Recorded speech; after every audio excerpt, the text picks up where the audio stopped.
어느 한 농촌 마을이 한 교회가 있었습니다. 작은 교회였고요. 그 교회는 주로 상당히 동네 분위기가 보수적인 데였었어요. 그런데 교회가 작다 보니까 이 목사님을 청빙해가지고 이 담임 목사를 이렇게 세울 수가 없었어요. 그 재정 형편도 좋지도 않고 해서 그래서 이 어쩔 수 없이 이 가족이 없는 결혼을 안 한 젊은 남자 전도사님을 초빙을 했습니다. 이 이야기는 좀 오래된 얘기예요. 그래서 전도사님이 나이도 어리고 그런데 그 작은 교회를 맡아서 목회를 하고 있었어요. 근데 몇 달이 지나고 이렇게 보니까 갑자기 교회에서 어린아이 소리가 이렇게 나요. 아주 어린아이, 그러니까 뭐 태어난 지 한 5, 6개월도 안 된 그런 응애응애 하는데 소리가 나요. 그래서 그 교회에 다니는 집사님이 우리 전도사님은 그 결혼을 안 하셨는데 왜 교회에서 애기 소리가 나지? 그래서 친척이 오셨나? 뭐 이런 생각을 하게 됐습니다. 그런데 또 어떤 때 보니까 또 없어요, 애기가. 없는데 또 어느 날 보니까 또 애기가 소리가 나요. 그래서 이게 무슨 소리냐? 그래서 이 동네에 안 좋은 소문이 퍼지기 시작했습니다. 결혼도 안 한 남자 전도사님이 어디서 애를 낳아갖고 왔구나. 뭐 이런. 근데 또 대놓고 그렇다고 해서 전도사님한테 그 애기 누구냐고 이렇게 물어보기도 또 상당히 난처한 질문이었어요. 그런데 그러다 보니까 교회에 뭐 하여튼 이상한 오갈 데 없는 전도사님이 우리 농촌교회에 왔다. 또 교회 안 다니는 사람들도 이제 그런 소문을 알게 되면서 교회 전도사님이 저게 뭐 하는 짓이냐 뭐 이런 얘기를 했어요. 그래서 교회에 이제 원로 되시는 이 장로님하고 집사님들 몇 분이 모이셔가지고 이거를 우리가 한번 전도사님한테 공개적으로 좀 물어보자. 이게 어떻게 된 일이냐. 그래서 전도사님이 주일날 오셨길래 같이 얘기하면서 전도사님 교회에서 자꾸만 어린아이 애기 소리가 울음소리가 들리는데 이 울음소리가 이게 도대체 무슨 소리입니까? 좀 과정을 좀 설명을 해 주십시오. 제 딸입니다. 이래요. 근데 전사님 우리 교회 처음에 부임하실 때 결혼 안 하셨다고 그랬는데 결혼을 하셨나요? 뭐 또 이제 어떻게 보면 반가운 소리면서 또 어떻게 보면 당황스러운 이야기였어요. 그래서 전사님이 하시는 얘기가 하여튼 묻지는 마시고 제 딸입니다. 이렇게 얘기를 하는 거예요. 아니 어떻게 전사님이 결혼도 안 하고 딸이 있습니까? 하여튼 그렇게 됐다고 이해를 좀 해달라고. 제가 구체적으로 뭐 다 설명하기가 좀 복잡하니까 좀 그냥 딸로서 받아주시면 어떻겠느냐 이렇게 얘기했습니다. 근데 그 말이 더 화근이 됐어요. 우리에게 모범이 되고 우리를 좀 잘 영적으로 이끌어달라는 분이 결혼도 하지 않았는데 아기가 있고 그 아기를 또 데리고 와서 동네에서 복음 전파에 선교하는데 도움이 안 되게 이 보수적인 동네에서 누가 교회를 나오겠냐고 막 더 화근이 됐어요. 그래서 뭐 그날 결정할 수 없었기 때문에 그 다음 주에 전 교인 몇 명 안 되지만 모여서 이 일을 어떻게 할 거냐. 그래서 이 전사님이 자기 딸이라고 그러는데 아직 결혼식도 안 하시고 나이도 젊어 보이는데 자기 딸이라고 그런다. 어떻게 생각해요? 그래서 결정이 어떻게 났겠어요? 여러분 생각할 때. 여러분 같으면 어떻게 하시겠어요? 당연히 받아들여야 돼. 그렇게 우리 행복한 교회처럼 이렇게 좋은 마음을 가지고 계셨어야 되는데 그 교회에서는 전도사님 교회에서 좀 사임해 주시기 바랍니다. 이게 저희 동네는 보수적인 동네고 또 전도사님을 청빙할 때 분명히 총각이라고 하셨는데 몇 달 되지도 않는데 애가 있다고 해서 애를 데리고 오고 또 그다음에 저희들을 속이셨고 이러기 때문에 저희 교회에서는 조용히 사임을 권고드립니다. 그래서 그 전도사님이 사임을 했어요. 그래서 가방을 싸가지고 이사를 갔습니다. 근데 몇 달 후에 그 교회는 계속 전도사님이 청빙할 수가 없고 재정적으로 문제가 있었는데 몇 달 후에 어떤 처녀분이 교회를 나왔어요. 교회를 나왔는데 계속 옛날에 계셨던 그 전도사님 안 계시냐고. 안 계신다고. 그분 아주 사람이 나쁜 사람이라고.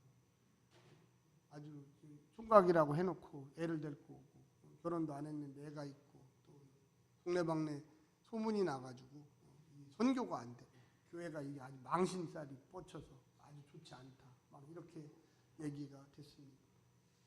그 자매가 몇 달 동안 교회를 나오다가 그 교회 장로님을 찾아갔어요. 찾아가서 이야기를 했어요. 장로님, 그 아이가 제 딸입니다. 제 딸. 그래서 장로님, 그러면 전도사님은 어떻게 되는 겁니까? 제가 피치 못할 사정이 있어가지고 애를 낳는데 맡길 데가 없어서 그 교회에 갖다 놓고서 제가 몸 좀 회복하고 또 상황이 도시에서 있어가지고 그래서 제가 이 아이를 키우려고 이 동네로 이사를 왔는데 그 전사님이 사임을 했고 또 좋지 못한 마음으로 사임을 했기 때문에 제가 이 이야기를 할까 안 할까 몇 달을 고민을 하다가 다시 얘기를 합니다.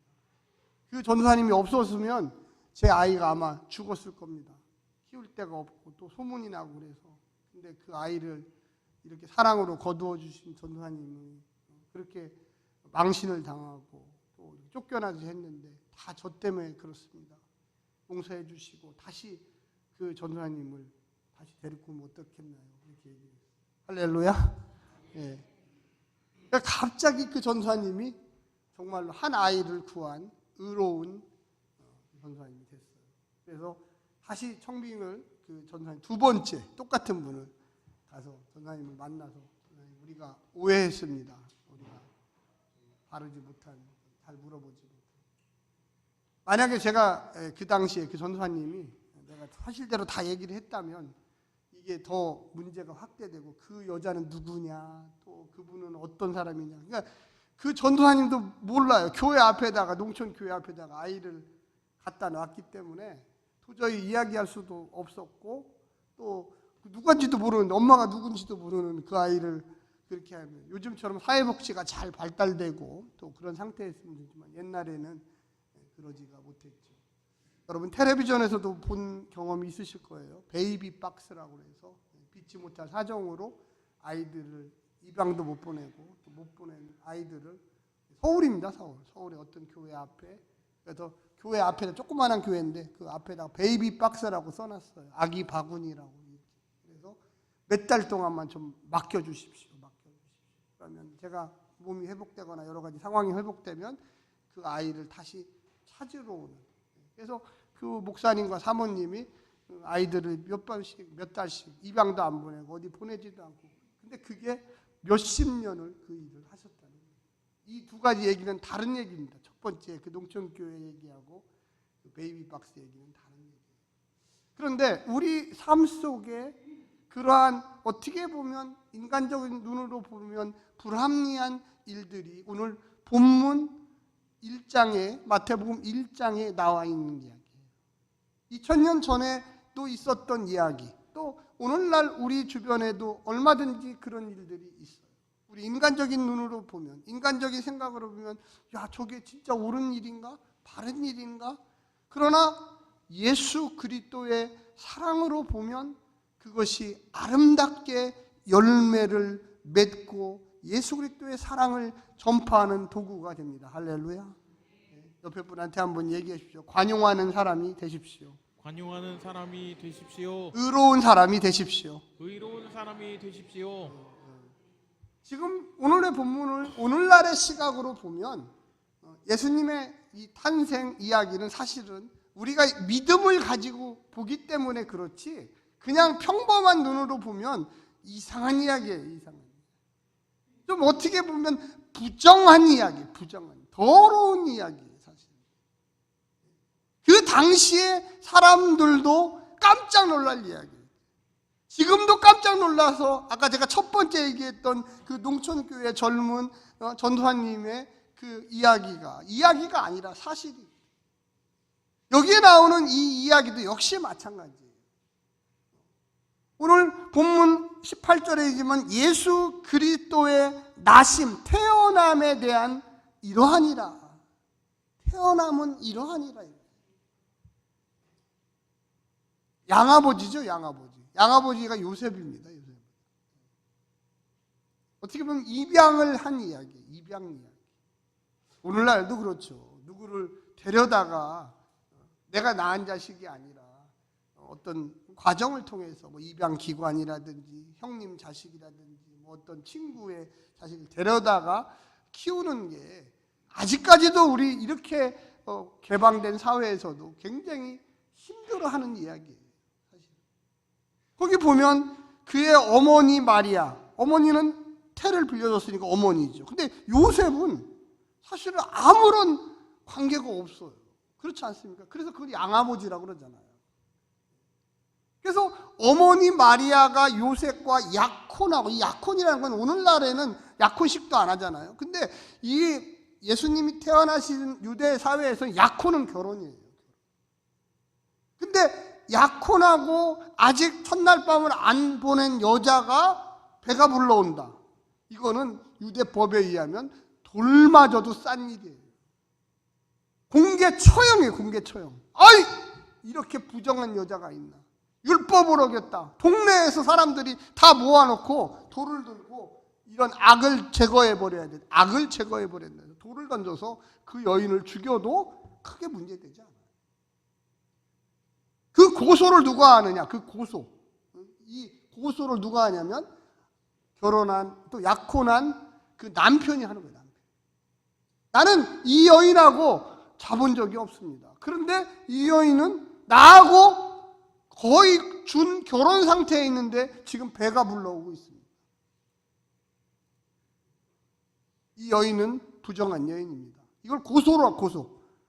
유대법에 의해서 그 사내들이라는 곳에 회당에 가서 고소를 하면 그걸 신문하면서 당신의 이 아이의 아버지는 누구냐 이렇게 물어봐가지고 대답을 안 하면 그러면 이건 이 악을 제거해야 된다 그래서 돌을 들어서 그 여인을 공개 처형할 수가 있어요. 그거를 너무나 요셉이 잘 아는 거예요. 요셉이. 내가 이 여인을, 이 마리아를 고소하면 돌에 맞아 죽을 수 있다. 그러니까 여기 뭐라고 써 있습니까? 자, 보십시오. 19절 한번 같이 한번 읽겠습니다. 시작. 그의 남편 요셉은 의로운 사람이라 그를 드러내지 아니하고 가만히 끊고자 하여. 거기 보니까 요셉이 생각한 거예요. 그래도 어떻게 하냐?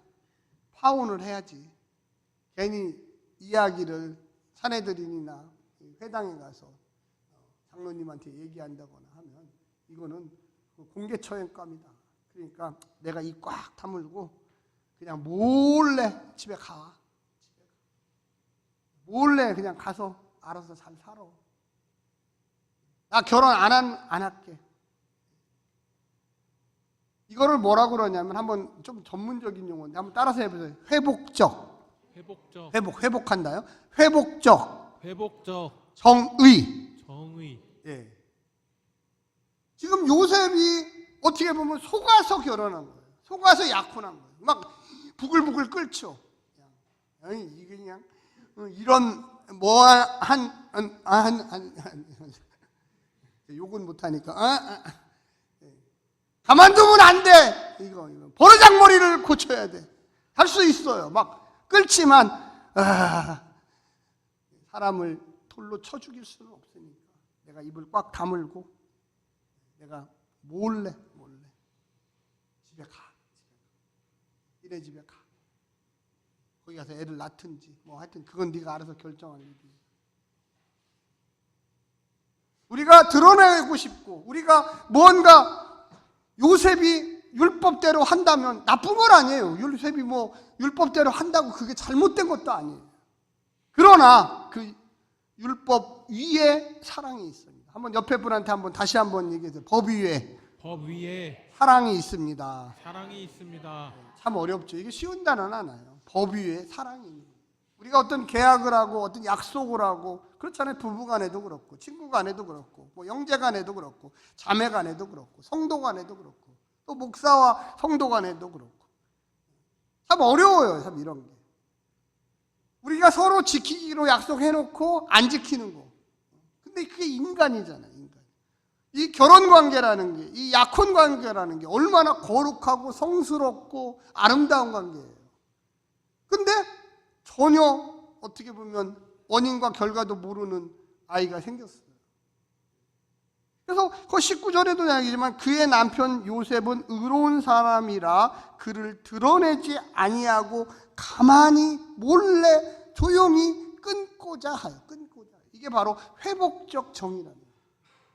우리 그리스도인들이 살다 보면 세상이나 또 교인들 간, 또 세상 예수 믿지 않는 사람들 간에 여러 가지 법적인 소송이나 어려움을 겪을 수가 있지요. 그럴 때 우리가 어떻게 해야 되느냐? 여러분, 이때 꼭 회복적 정의를 생각하시기를 간절히 부탁드립니다. 그때 의로운 사람이 되는 거예요. 그때 의로운 사람. 이 의라는 게 꼭 법적인 것만 얘기하는 게 아니에요. 저 사람은 정말로 법 없이도 살 사람이야. 저 사람은 정말로 하나님의 사람이야. 역시 교회 다니는 사람이 다르구나. 뭔가 틀려, 행동하는 게. 여기에 이 의로운 사람이라는 게 핵심이에요.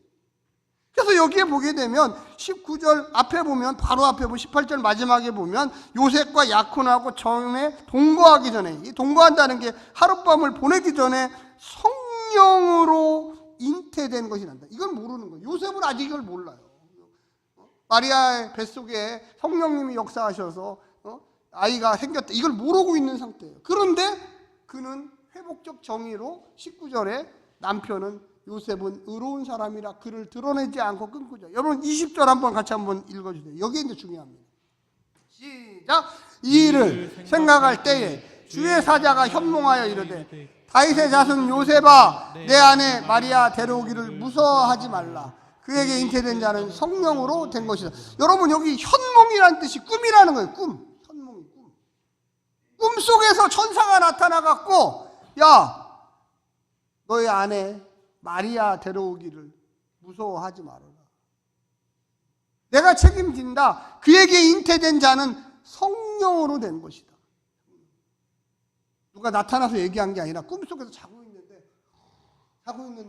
꿈이에요. 꿈. 여러분 이게 잘 분간하셔야 돼요. 근데 그는 꿈으로 여기지 아니하였어요. 그건 진짜 하나님의 말씀으로 얘기했어요.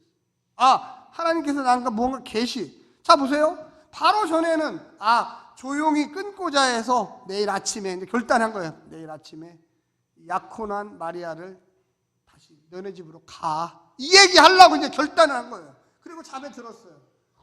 하는데 하나님이 야 두려워하지 마. 그거 있잖아. 큰 문제 아니야. 가만히 있어. 문제 일으키지 마. 너 그거 내가 알아서 다 해결해 줄게. 걱정하지 마. 할렐루야.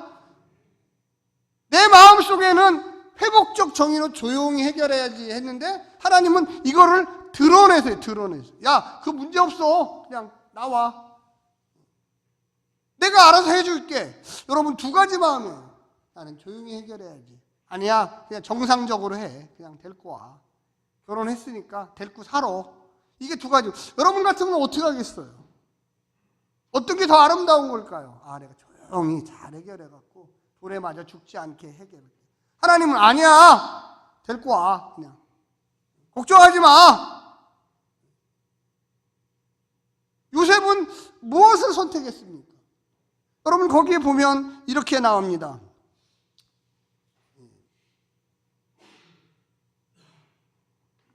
20절에 보면 자 보세요.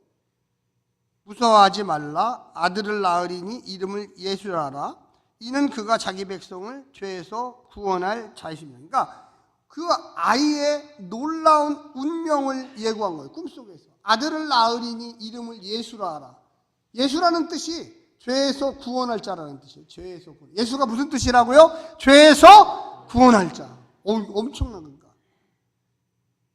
두려워하지 마. 내가 함께 하는데 엄청난 그것이 복이 될 거야. 그 마리아가 임신한 아이는 성령으로 잉태했고 그 아이는 이 세상을 구원할 사람이고 너가 그 정도도 손해보지 못하냐? 너가 그 정도도 뭐 그렇게 하냐? 대수롭지 않게 넘겨. 여러분 같으면 어떻게 하겠어요? 나만 생각하겠어요? 아니면 이 나라를 생각하겠어요? 이 우주를 예수님의 탄생은 우주적인 탄생이거든요. 만약에 처음에 이 요셉이가 했던 그 모습 참 아름답죠. 조용히 끝내. 불에 맞아 죽는 것보다. 근데 하나님은 야 드러나 막 세상에 드러나게 어떤 거 해야 되지? 근데 이 사람이 또 위대한 사람이래. 이 아이가 내가 양아버지 된다는 게 엄청난 일이래. 요셉이가 멍청했을까요? 여러분 한번 우리가 같이 한번 보십시다. 거기 보면 24절입니다. 한번 크게 한번 두 번 읽겠어요. 두 번 시작. 요셉이 잠에서 깨어 일어나 주의 사자의 분부대로 행하여 그의 아내를 데려왔으나. 네, 보세요. 아마도 제가 볼 때는 아침에 눈 떠서 엄청나게 고민했을 거예요. 마리아를 살려서 조용히 끝내고 집에 돌아가게 하면 된다. 어제 꿈속에서 천사가 나타나서 야 마리아 데려오는 거를 무서워하지 마라. 집에 돌려보내지 마라. 그리고 그에게 엄청난 일이 있을 거다. 그 태에 있는 아기는 보통 애가 아니다. 자기 생각을 접고 마리아를 데려왔어요. 돌려보내는 게 아니라 데려왔어. 거꾸로 데려왔어. 내 아내를 삼았어. 이게 바로 요셉의 순종이에요. 하나님의 뜻은 우리 생각하고 너무나 일상 속에서 다를 수가 있어요. 내가 생각하는 방법은 합리적이고 회복적이고 좋은 방법. 근데 전혀 반대의 방법은 어떻게 보면 파탄에 이르는 거예요, 이게. 내가 생판 모르는 사람의 양아버지가 돼야 되고, 아기가 30년 후에 어떻게 될지 30년 후에 얘기해요. 30년 후에. 지금 응애 하는 애가 이 세상을 구원할 자인지 어떻게 알아? 당장 무슨 이득이 있어요? 내 씨도 아닌데 얘를 어떻게 키워? 여러분, 이게 쉬운 얘기가 아니에요.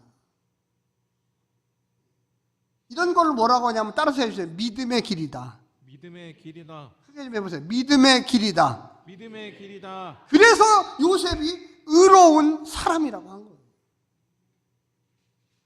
아침에 일어나서 내 뜻을 벌고, 뭐 요셉이 잘못한 건 아니잖아요. 조용히 끝내려고 했었는데, 그래, 믿음을 가지고 미래를 보자. 지금 당장은 이게 불합리해 보이고, 지금 당장은 이게 이상하게 보이는데, 성령님이 꿈속에서 야 마리아 데려오는 거를 무서워하지 말아라. 그의 이름까지 적었어요. 네 아들 이름은 예수다. 이 민족, 이 세계를 구원할 아들이 네 아들이다. 여러분에게 만약에 이 똑같은 일이 벌어진다면 여러분 어떻게 했습니까? 선뜻 그래, 내가 이 아름답지 못한 이야기지만 그냥 내 아들로 받을게. 하나님의 뜻으로 받을게. 이게 쉬운 일일까요? 뭐 요셉이가 돈이 많아서 부자라서 막 뭐 이 정도는 아무것도 아니야. 무슨 권력자라서 내가 키우나? 우리 집에 종들이 얼마나 많은데 종들이 알아서 잘 키우겠지. 아니라고요. 요셉은 목수였고 가난했고, 사실은 이렇게까지 해야 할까? 저는 충분히 고민을 했을 거라고 생각해요. 또 여러분 마지막에 보시면 이렇게 이야기합니다. 아들을 낳기까지 동침하지 아니하였더니 혹시라도 내 아들이다 이걸 하려고 하면 뭔가 앞뒤가 맞아야 되잖아. 내가 하룻밤이라도 마리아를 내 품에 안고 자서 아이가 나오면 하여튼 내가 우리는 끼워 맞추기도 잘해요. 근데 요셉은 그렇게 하지 않았어요. 정말로 하나님이 하시는 일이니까 나는 그저 순종하리라. 할렐루야. 인간적인 내 생각 어떻게 해서 이렇게 하겠다. 그런 거 없어.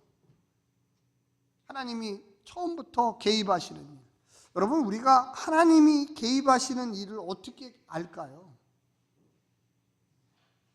꿈에서만 꾸면은 이 하나님이 개입하시는 일일까요? 저는 하나님의 말씀을 통해서 쭉 되어집니다. 우리가 이 땅에 살면서 우리의 인간의 상식과 인간의 생각으로 이해하지 못하는 일들이 하루에도 수십 건씩 일어나요. 그때 우리는 결심하셔야 돼요. 한번 큰 소리로 한번 따라서 얘기했습니다. 요셉처럼 믿음으로 순종하겠습니다. 순종하겠습니다. 옆에 분한테 한번 얘기했어요. 요셉처럼 마리아처럼 하나님의 뜻에 하나님의 뜻에 일단 일단 순종하겠습니다. 순종하겠습니다. 너무 논리적인 것만 가지고 살 수 없어요. 이 세상에. 이 세상 각박하지요. 왜 우리가 각박하다고 합니까? 또 예수 믿는 사람들조차도 너무 각박해 이런 얘기를 많이 하잖아요. 우리가 여유를 가지려면요, 우리 눈에 보이는 이 세상을 뛰어넘어 있는 믿음의 세계, 순종의 세계, 하나님의 세계에 두 손 들고 항복을 하셔야 돼요. 내 논리로 내 생각으로 살다 보면 거칠어지고요, 짜증이 나고요, 법대로 하자! 어떤 분들은 이런 말을 굉장히 좋아하세요. 절대 그것이 그 사람의 삶을 행복하게 만들지 않아요. 어떨 때는 손해보는 것 같고, 어떨 때는 요셉이 진짜 이럴까? 이런 생각을 했을 거예요. 그런데 믿음으로 받아들이고 끼워 맞추기 식으로 하지 않냐. 그래, 기다려보자. 그래, 하나님의 뜻이 분명히 있을 거야.